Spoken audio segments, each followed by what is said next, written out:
మాజీ ఎమ్మెల్యే విష్ణువర్ధన్ రెడ్డి ఆధ్వర్యంలో అల్లూరు పోలేరమ్మ గంగమ్మ కలుగోలమ్మ తిరునాళ్లకు మంగళవారం గ్రామ ప్రజలు ఆధ్వర్యంలో రెండవ చాటింపు నిర్వహించారు.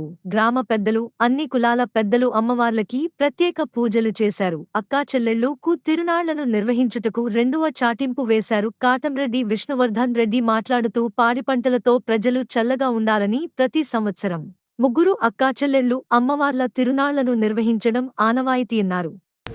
ఈరోజు మంగళవారం గంగమ్మకు, కలుగోలమ్మకు, అంకమ్మకు, మాతమ్మకు, మహాలక్ష్మమ్మకు, పోలేరమ్మకు, పోతురాజుకు గొడ్డందు, బిడ్డందు, పాడందు, పంటందు అన్ని సుఖంగా ఉంటే రేపు వచ్చే మంగళవారం ఊళ్ళో పోలేరమ్మ ఉత్సవం.